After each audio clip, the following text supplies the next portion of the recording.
The morning sunlight streamed through the tall windows of the mansion, making the crystal chandelier sparkle like 1,000 tiny stars. Rosa wiped down the marble countertops in the kitchen, her movements quick and practiced. She had worked in the Patterson house for nearly 9 years now, and she knew every corner of this place better than she knew her own small apartment across town. Her phone buzzed in her apron pocket. It was a text from her son, Daniel. "Mom, did you remember to pay the internet bill? I have my practice session this afternoon." Rosa smiled. Daniel and his piano. That boy lived and breathed music. Ever since he was 6 years old and she'd bought him a cheap keyboard from a garage sale, he'd been obsessed. Now at 16, he'd worn out 3 keyboards. The current one had 2 keys that stuck and made a buzzing sound, but Daniel didn't complain. He just worked around it. She was typing a reply when she heard footsteps approaching. Heavy, impatient footsteps. Rosa quickly tucked her phone away and straightened up. Mr. Richard Patterson walked into the kitchen, his face tight with frustration. He was scrolling through his phone, muttering under his breath. Rosa had learned over the years to read his moods. This was not a good one. "Morning, Mr. Patterson," she said politely, keeping her voice neutral. He barely glanced at her. "The pianist canceled. 2 weeks before my charity event." "2 weeks?"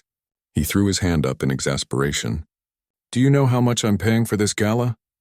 "The governor is coming, the mayor, half the city council, and now I have no music." Rosa nodded sympathetically, though she wondered why he was telling her this. She started wiping down the already clean counter, waiting for him to leave. But he didn't leave. Instead, he stopped and looked at her directly for the first time that morning. "Your son plays piano, doesn't he?" Rosa's hand froze mid-wipe. "Sir, your boy. I've heard him playing sometimes when I walk past your quarters." "He plays, right?" Her quarters. That's what Mr. Patterson called the converted garage where she and Daniel lived. It had been part of her employment package, a place to stay, though it was barely larger than a hotel room. But it had a roof and heat, and it was close enough that Daniel could walk to the good public school in this neighborhood. "Yes, sir. Daniel plays. He taught himself mostly from videos," and Mr. Patterson waved his hand, cutting her off. "Perfect.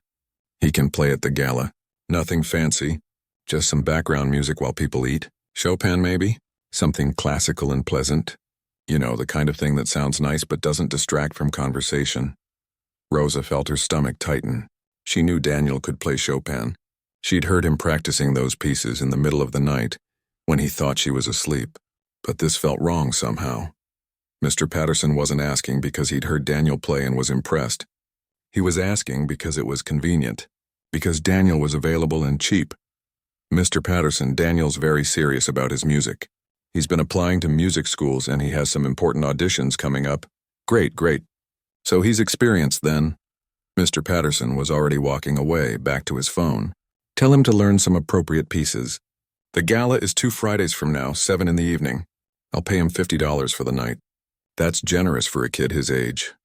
Rosa stood there, her cleaning cloth still in her hand, watching Mr. Patterson disappear down the hallway. $50. She knew for a fact that Mr. Patterson had paid $3,000 for the pianist who just canceled. She'd seen the invoice on his desk when she was dusting his office. $50 was what he spent on lunch, but $50 would help. Daniel needed new sheet music for his auditions. The application fees had drained their savings. The bus tickets to get to the conservatory auditions in 3 different cities would cost money they didn't really have. Every dollar counted. Rosa finished her morning work in a daze. She cleaned the bathrooms, changed the linens in the guest rooms, and organized Mr. Patterson's home office. All the while she thought about how to tell Daniel. Would he be excited? Hurt? Angry? When her shift ended at 3 o'clock, she walked the stone path from the main house to the garage. She could hear the faint sound of piano music before she even opened the door. Daniel was practicing on his keyboard, headphones on, completely lost in the music. His fingers moved across the keys with a speed and precision that still amazed her, even after all these years. She'd never had the money for proper lessons. Everything Daniel knew he'd learned by himself, watching videos, reading books from the library, listening to recordings over and over until he could copy them. He'd learned to read music by printing out free sheet music from the internet and figuring it out note by note.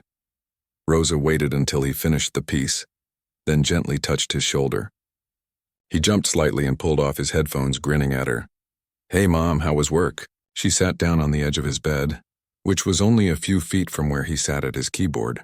Their whole living space was one room. Kitchen, bedroom, and living area all combined.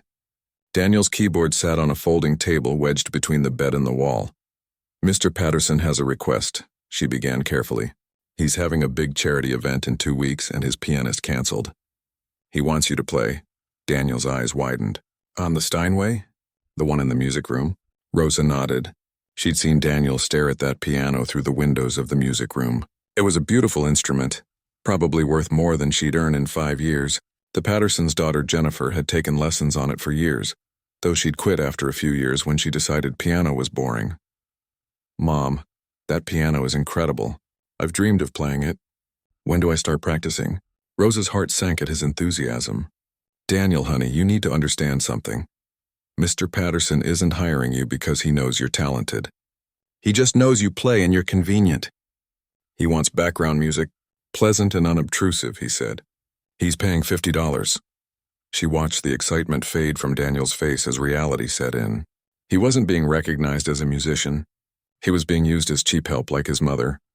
$50, Daniel repeated quietly. Then he straightened his shoulders. "That's okay, Mom. It's still a chance to play that piano. And we need the money, right? For the auditions?" Rosa wanted to cry.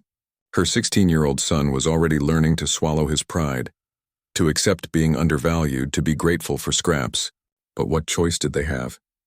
"You don't have to do this," she said. "We'll find another way." Daniel shook his head. "I want to.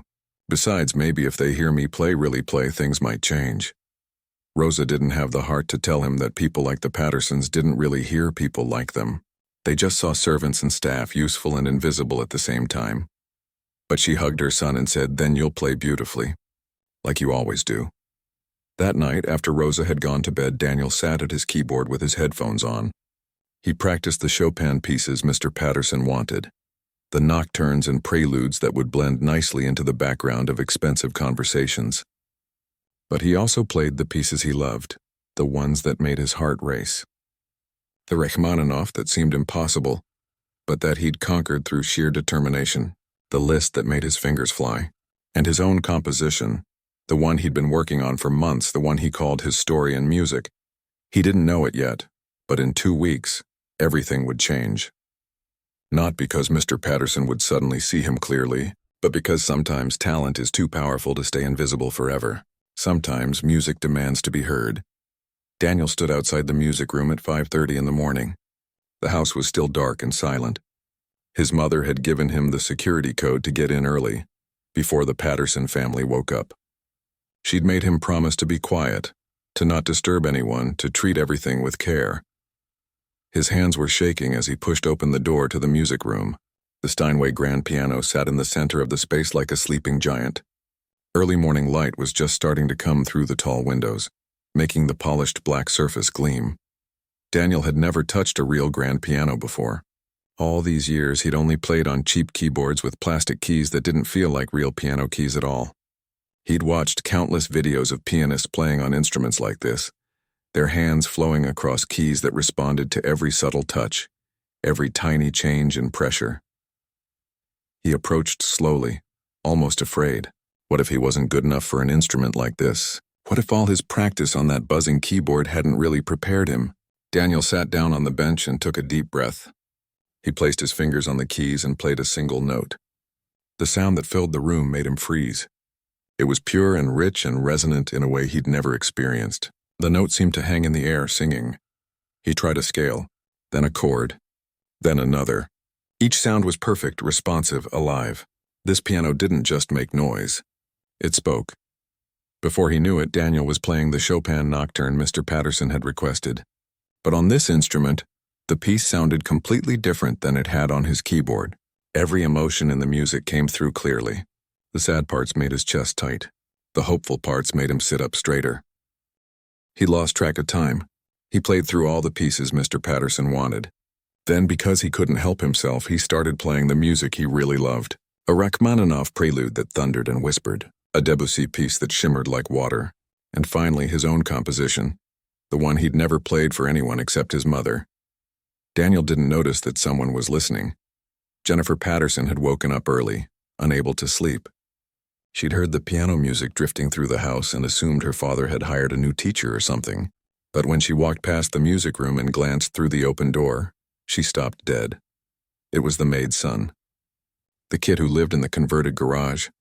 She'd seen him around over the years, but had never really paid attention to him. He was just part of the background, like the gardener or the cleaning service. But the way he was playing that piano. Jennifer had taken lessons for 6 years from expensive teachers.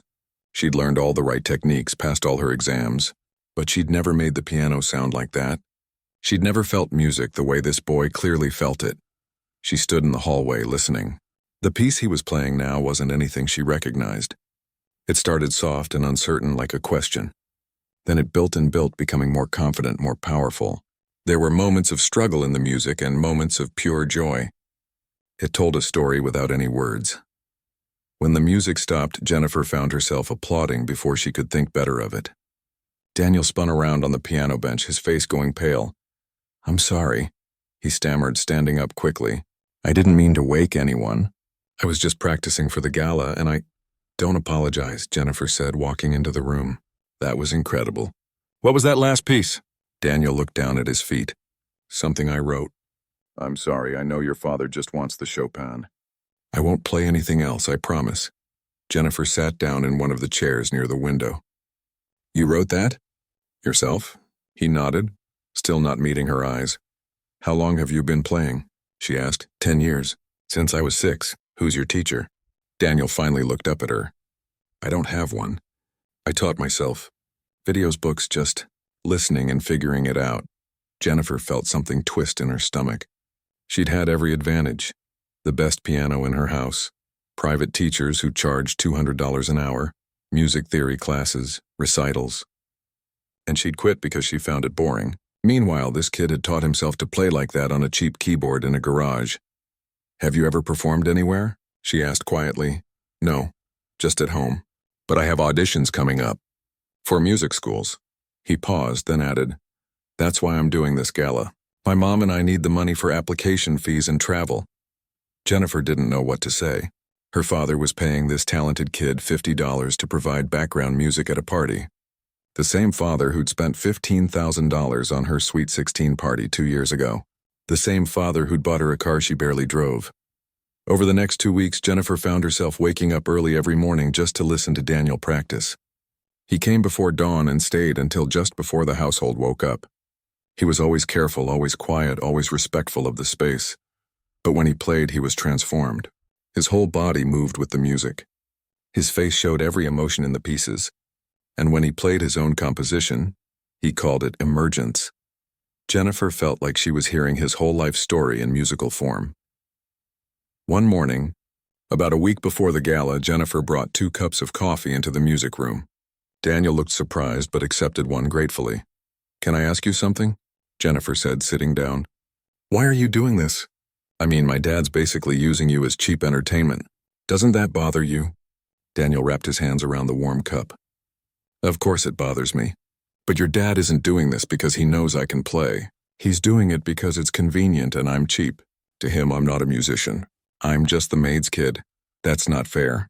"No, it's not. But that's how the world works, right? People like your dad don't see people like me. Not really. We're invisible unless they need something." He took a sip of coffee. "But you know what? I'm going to play at that gala, and I'm going to play the pieces he wants exactly how he wants them, because my mom needs that $50 and because I get to play this amazing piano. And then I'm going to my auditions and I'm going to get into a good school, and someday I'll play in concert halls where people actually pay to hear me." Jennifer was quiet for a moment. Then she said, "What if there was a way to make my father and all his rich friends actually see you?" Actually hear you? Daniel looked at her skeptically. "What do you mean?" "The gala. What if you didn't just play background music? What if you actually performed? Like really performed. Your own piece. Something that would make everyone stop and pay attention. Your father would never allow that." A slow smile spread across Jennifer's face. "My father won't have a choice. Not if I do it right." Daniel felt his heart start to race. "What are you planning?" "You just focus on your music," Jennifer said, standing up. "Practice that piece of yours. Make it perfect. And trust me." After she left, Daniel sat at the piano, his mind spinning. He didn't know what Jennifer had in mind, and part of him thought it was a terrible idea. His mother had always taught him to keep his head down, to not make waves, to be grateful for whatever opportunities came their way. But another part of him, the part that had spent 10 years teaching himself piano because he couldn't afford lessons, the part that had worn out 3 keyboards practicing, the part that composed music in the middle of the night, that part wanted to be seen. Really seen. Not as the maid's son or the cheap entertainment, but as the musician he'd worked so hard to become. He placed his fingers on the keys and began to play Emergence again. This time he played it like he meant it, like he was practicing for the most important performance of his life. Because maybe, just maybe, he was. The days until the gala ticked by. Daniel practiced every morning, perfecting both the background pieces Mr. Patterson wanted and his own composition. Rosa noticed her son seemed different, nervous but also excited in a way she hadn't seen before. She didn't know about Jennifer's plan, and Daniel hadn't told her. He didn't want to worry her. Jennifer, meanwhile, was making preparations of her own. She was taking a risk, and she knew it. Her father would be angry, but she also knew her father cared deeply about his reputation, about how he appeared to his wealthy friends and business associates. And she was counting on that. The night of the gala was approaching fast, and when it arrived, nothing would ever be the same again. The mansion looked like something from a magazine. White lights were strung along the gardens, and the driveway was lined with expensive cars being handed off to valet attendants. Women in evening gowns and men in tailored suits walked through the front entrance, laughing and chatting. The sound of their voices mixed with the clinking of champagne glasses. Daniel stood in front of the small mirror in the garage, adjusting his tie for the 10th time. His suit was from a thrift store 2 towns over. His mother had spent 3 evenings altering it to fit him properly, taking in the waist and hemming the pants. It looked decent, but standing in that garage, Daniel knew it wouldn't fool anyone. Next to all those designer tuxedos, he'd look exactly like what he was, someone who didn't belong. Rosa came up behind him and gently fixed his collar. Her eyes were red, and Daniel knew she'd been crying. She did that sometimes when she was proud but also worried. "You look handsome," she said softly. "Are you nervous?" Terrified, Daniel admitted. He didn't tell her about Jennifer's plan. He still didn't fully understand it himself. Jennifer had been cryptic, only telling him to be ready when she gave him a signal. "Just play the pieces Mr. Patterson requested," Rosa said, holding his face in her hands. "Don't try to do anything extra. Don't draw attention. Just do the job and come home, okay?" Daniel nodded, but his stomach was in knots. He grabbed his folder of sheet music and headed toward the main house.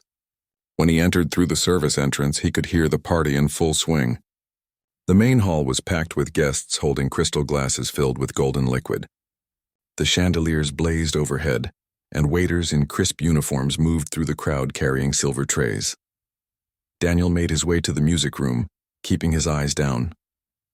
A few guests glanced at him but quickly looked away. He was invisible to them, just part of the help. The Steinway piano had been positioned near the large windows overlooking the garden. Someone had placed a small spotlight above it, but it was subtle, meant to create ambiance rather than draw focus. Daniel sat down at the bench and organized his sheet music. His hands were sweating. At exactly 7 o'clock, Mr. Patterson appeared at the entrance to the music room. He didn't come over to Daniel. He just made a small gesture, the kind you'd make to a waiter indicating that Daniel should begin. Daniel took a deep breath and started playing. He chose a Chopin nocturne, one of the gentle ones that floated pleasantly in the background. His fingers moved across the keys automatically. He'd practiced these pieces so many times that he didn't even need the sheet music anymore. The guests continued their conversations. They laughed at jokes, discussed business deals, complained about taxes and politics. The music was just there like wallpaper or air conditioning. Nobody was listening. Not really. Daniel played for an hour straight, moving from one classical piece to another. Chopin, Mozart, Bach. All the safe, pretty music that Mr. Patterson had requested. His mother served appetizers, weaving through the crowd with her tray. Their eyes met once across the room, and she gave him a small, encouraging smile, but Daniel felt hollow inside. This was what Mr. Patterson had wanted. Music that didn't matter, played by someone who didn't matter. Background noise for important people. Then dinner was announced and the guests moved into the dining room. Daniel's hand stilled on the keys. He was supposed to keep playing during dinner too, but softer, so people could hear their table conversations. He flexed his fingers, preparing to follow them. That's when Jennifer appeared beside the piano. She was wearing a dark blue dress and her hair was pulled back elegantly, but her eyes were fierce and determined. "Are you ready?" she whispered. "Jennifer, I don't know if—" "Trust me," she said. "Just trust me. When I introduce you, play Emergence. Play it like you mean it. Play it like your life depends on it." Before Daniel could respond, she was gone, walking into the dining room with confident strides. Daniel sat frozen at the piano. His heart was hammering so hard he could hear it in his ears. This was a terrible idea. His mother would be furious. Mr. Patterson would probably fire her. They might lose their home, their income, everything. But then he thought about those early mornings in this music room, playing this magnificent instrument. He thought about the 10 years he'd spent teaching himself, practicing until his fingers hurt, learning to read music from library books because he couldn't afford lessons. He thought about his composition, the piece he'd poured his heart into, the story of struggle and hope and refusing to be invisible. In the dining room, Jennifer had stood up and was tapping her glass with a fork. The ringing sound cut through the dinner conversation. Gradually, the room fell silent. Daniel could see Mr. Patterson's face through the doorway. He looked confused and slightly annoyed. "Thank you all for being here tonight," Jennifer said, her voice clear and steady. "This event is about supporting arts education, about giving young people opportunities to develop their talents. It seems appropriate that we should actually recognize real talent when it's right in front of us." Mr. Patterson's expression shifted from confusion to alarm. He started to stand up, but Jennifer continued quickly. "The person playing piano tonight isn't just providing background music. His name is Daniel Cruz, and he's been teaching himself piano for 10 years. He learned from internet videos and library books because his family couldn't afford lessons. He's applied to Juilliard and Curtis, and he has auditions scheduled next month." The room was completely silent now. Daniel could see his mother standing against the wall, her face pale with shock and fear. "My father hired Daniel to play Chopin while we eat," Jennifer went on. "Pleasant background music, he called it. But Daniel isn't background anything. He's a composer and a performer. And with my father's permission," she looked directly at Mr. Patterson, daring him to object in front of all these people, "I'd like him to share something real with us. His own composition." Jennifer turned and looked directly at Daniel through the doorway. She nodded once. This was it, the moment that would change everything or destroy everything. Daniel's mind raced. He could refuse. He could stick to the plan, play the safe music, collect his $50 and go home. That would be the smart choice. The safe choice. But 10 years of being invisible, of being overlooked, of having talent that nobody recognized, all of it came crashing down on him in that moment. And he made his choice. Daniel stood up from the piano bench. His legs felt weak, but he forced himself to walk to the doorway where everyone could see him. The guests were all staring now. Some looked curious. Others looked uncomfortable, like they'd been caught doing something wrong. Mr. Patterson was standing at the head of the table, his face red.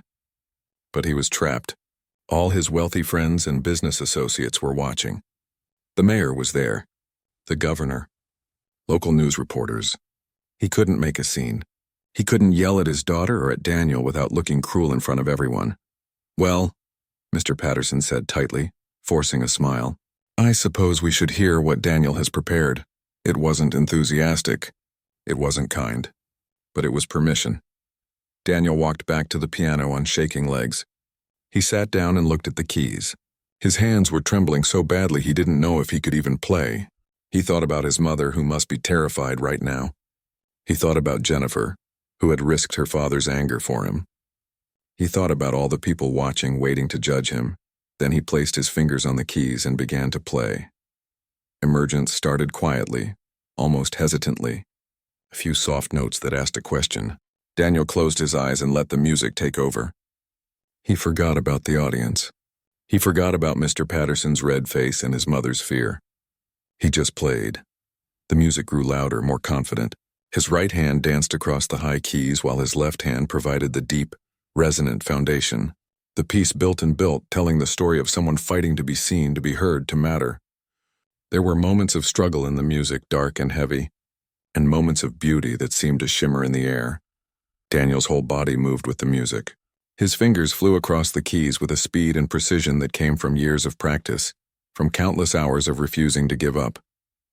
The emotions poured out of him: frustration, hope, determination, joy. In the dining room, not a single person moved. Forks were frozen halfway to mouths.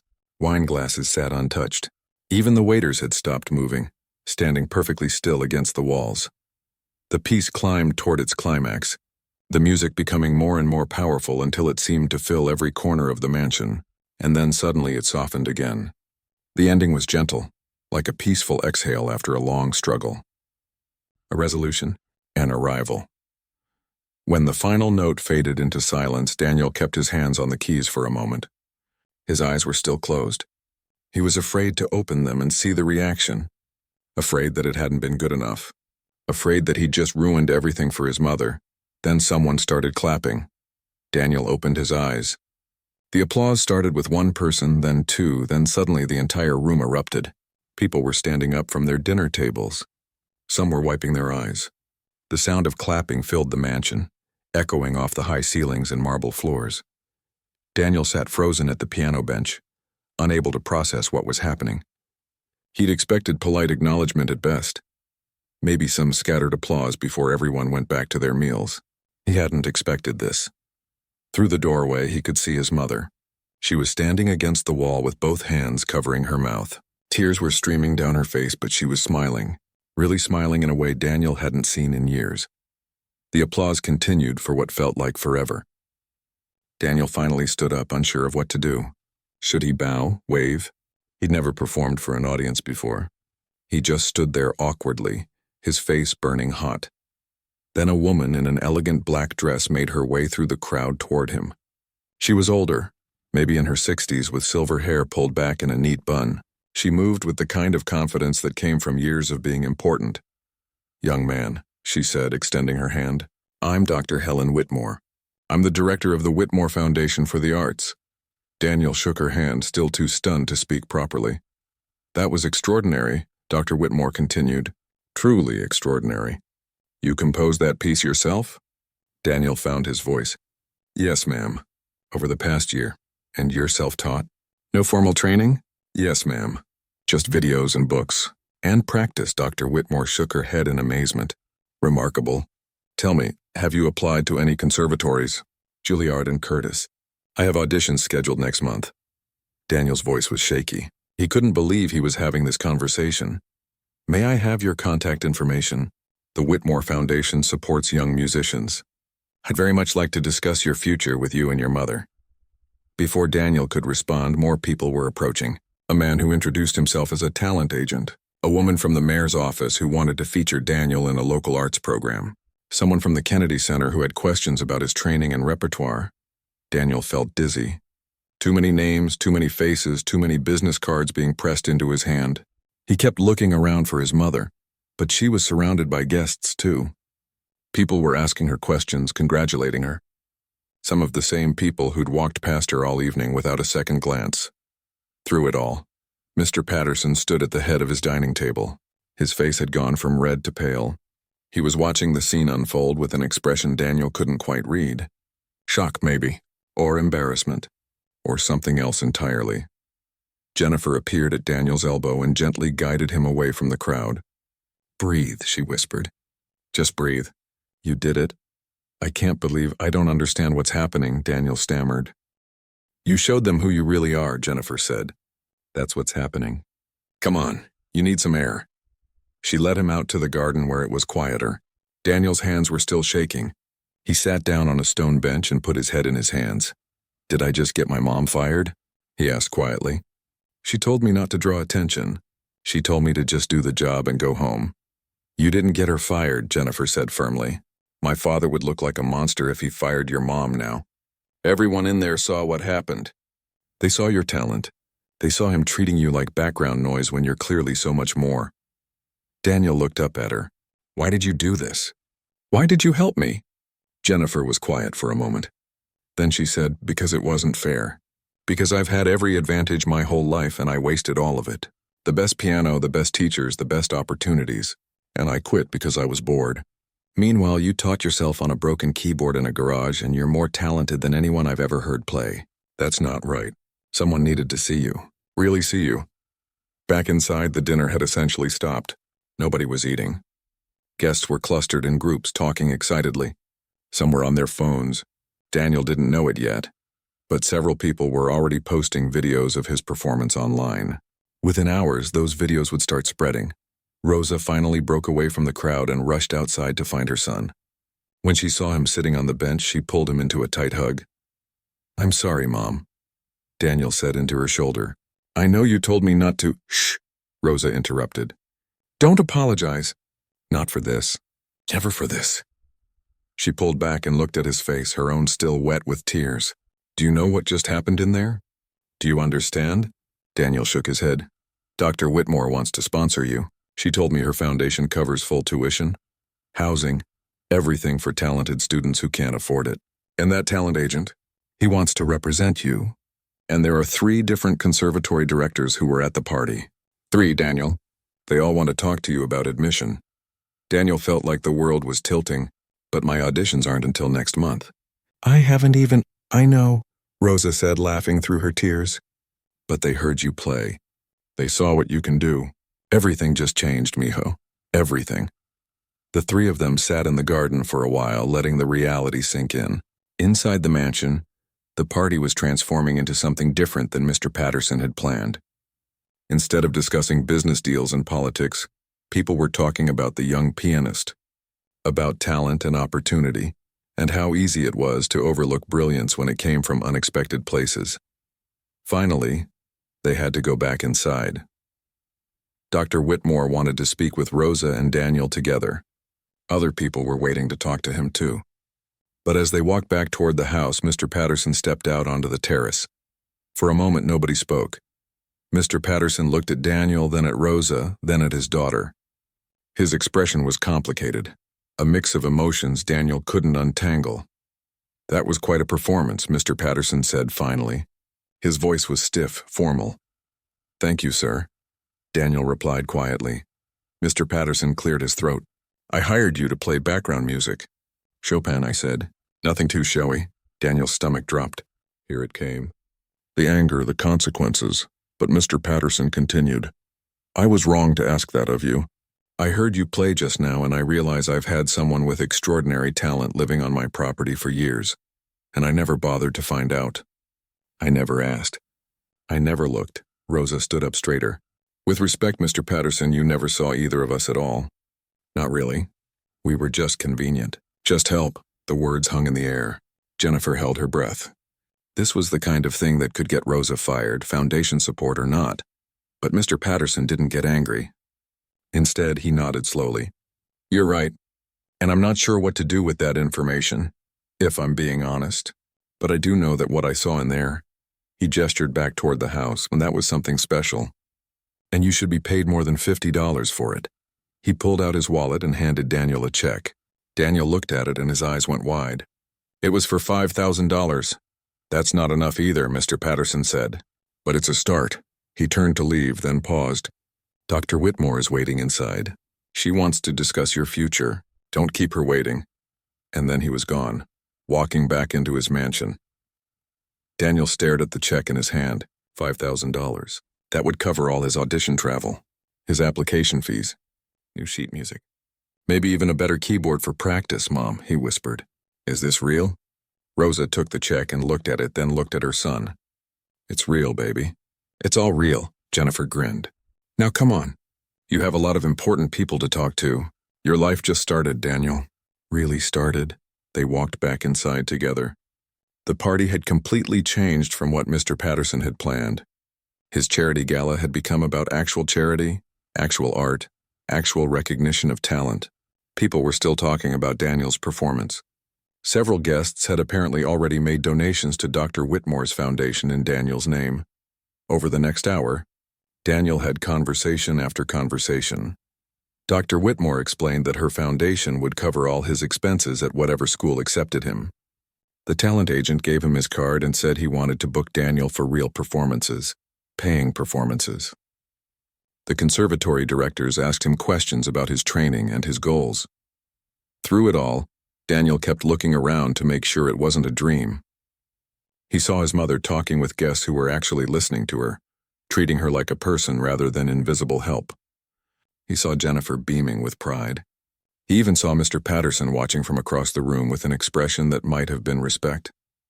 When the party finally ended around midnight, Daniel and Rosa walked back to their garage apartment together. They were both exhausted, overwhelmed, and still processing everything that had happened. "What do we do now?" Daniel asked as they reached their door. Rosa smiled. Now you practice. You have auditions coming up, remember? And now you have real chances, real opportunities. So we do what we've always done. We work hard. We don't take anything for granted. And we remember where we came from." Daniel nodded. But as he lay in bed that night, too excited to sleep, he knew that everything had changed. He wasn't invisible anymore. He'd been seen.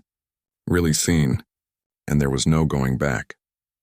The morning after the gala, Rosa woke up convinced it had all been a dream.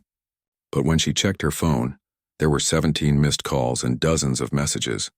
And when she looked at Daniel's bed, he was already awake, sitting up and staring at his own phone with his mouth hanging open. "Mom," he said, his voice barely above a whisper. "You need to see this." Rosa moved to sit beside him. On his phone screen was a video of him playing Emergence the night before.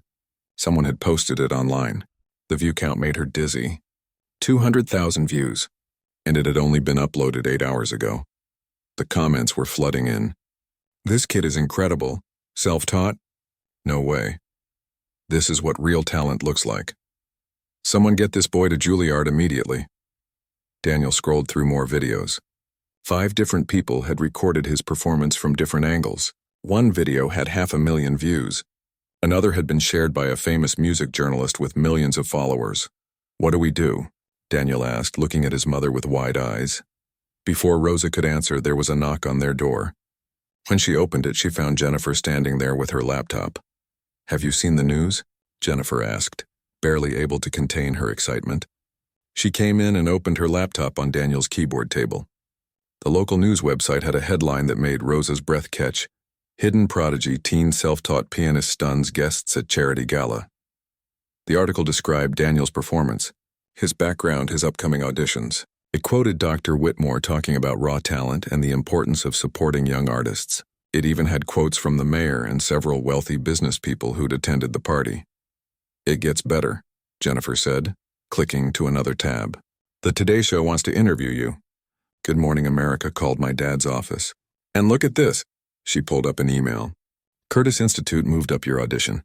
They want to see you next week instead of next month." Daniel looked like he might pass out. Rosa put her arm around his shoulders. Over the next few days, their small garage apartment became the center of a whirlwind. Dr. Whitmore came by personally to discuss the foundation's support. She brought a contract that guaranteed full funding for whatever school Daniel chose: tuition, room and board, even a monthly stipend for expenses. She also arranged for him to get proper practice time in a professional studio while preparing for his auditions. The talent agent, Mr. Chen, set up 3 paid performances in the next month. Small venues, he explained, but respectable ones. Places where serious music lovers would come to hear Daniel play. The fees were modest but real, $2,000 per show. Daniel's phone wouldn't stop ringing. Juilliard called. The New England Conservatory called. Even schools he hadn't applied to were reaching out, asking if he'd consider auditioning. But the biggest change came from Mr. Patterson himself. 1 week after the gala, he called Rosa and Daniel to the main house. They walked through the front door this time, not the service entrance.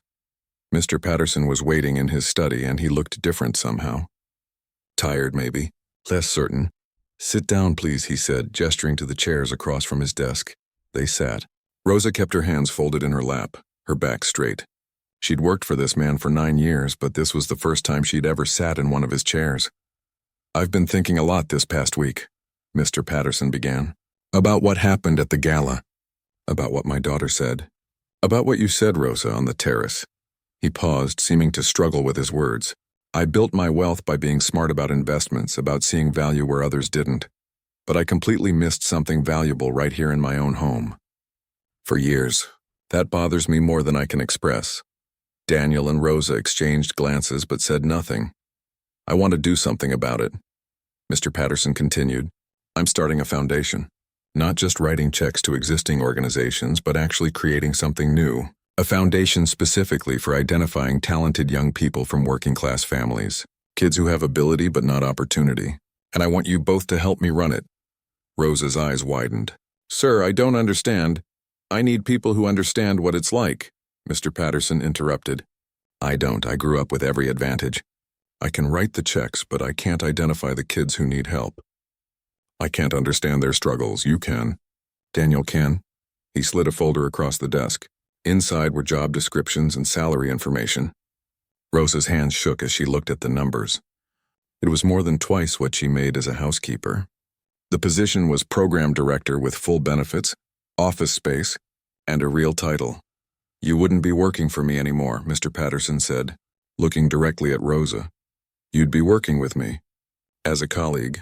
Someone with expertise I don't have. Rosa couldn't speak. 9 years she'd worked in this house, cleaning toilets and scrubbing floors. Invisible except when someone needed something. And now this man was offering her a real job. Respect. Recognition. Why? She finally asked. Why now?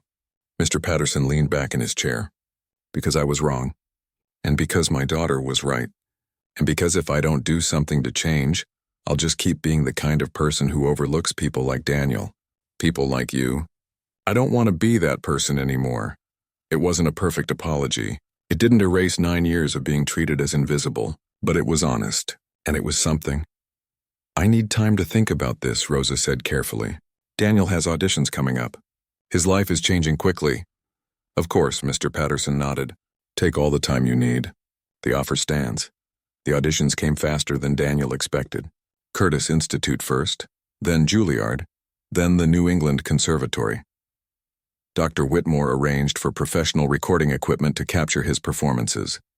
She sent the recordings to her contacts at other prestigious schools. At each audition, Daniel played pieces from the standard classical repertoire. But he also played emergents. Every single time the response was the same. Silence when he finished. Then someone would clear their throat and say something like, "That was remarkable," or, "Where did you say you studied?" 3 weeks after the gala, Daniel got his first acceptance letter. Curtis Institute wanted him. Full scholarship. They called him an exceptional talent. 2 days later, Juilliard accepted him too. Same terms. The letter said his story, and his composition had moved the entire admissions committee. Rosa and Daniel sat on his bed in the garage apartment, surrounded by acceptance letters. Daniel had choices now. Real choices. Any of these schools would be incredible. What do you think, Mom? He asked. Rosa smiled through her tears.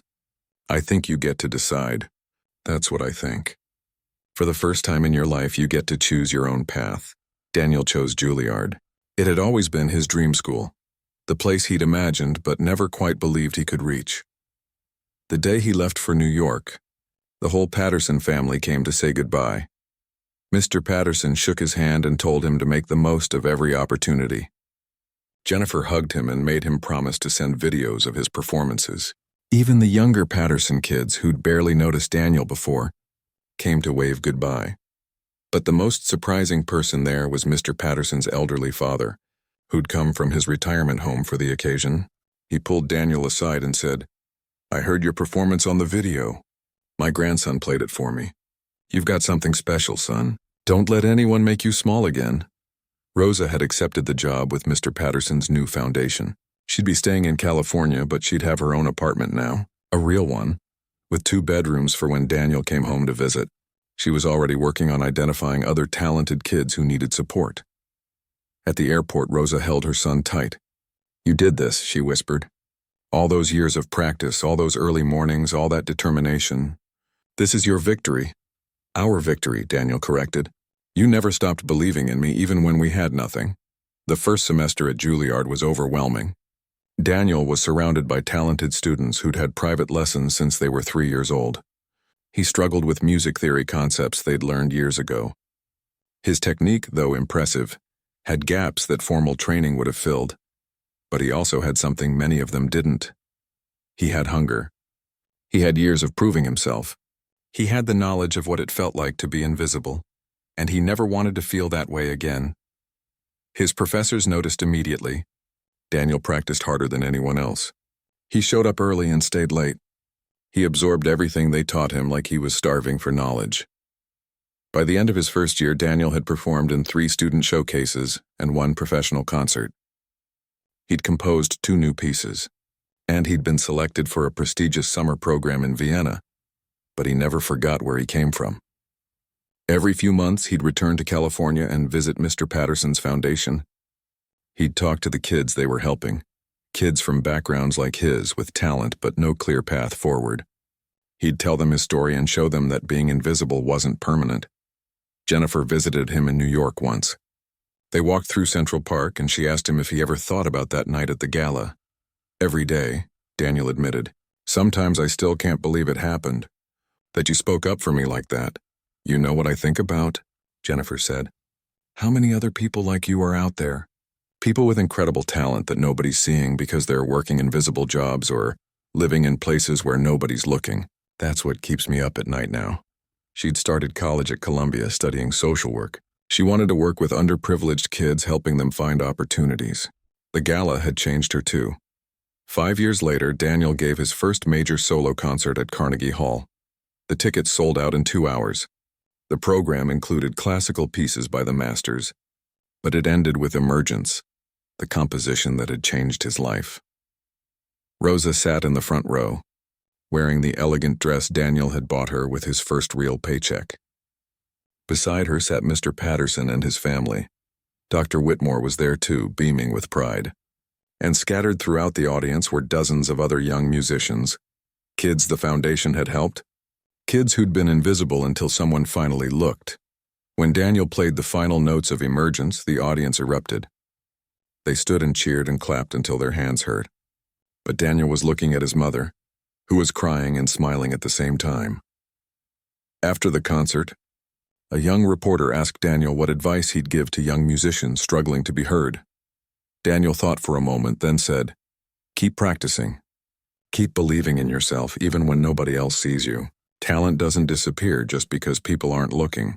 And eventually, if you work hard enough and get a little bit lucky, someone will hear you. Really hear you. And when that happens, be ready to show them everything you've got."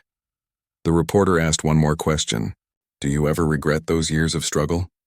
Do you wish it had been easier?" Daniel smiled. "Those years made me who I am. They taught me that being invisible isn't about being worthless. It's about other people not looking. And once I understood that, I stopped waiting for permission to be seen. I just played my music and trusted that the right people would eventually listen. And they had. They finally had."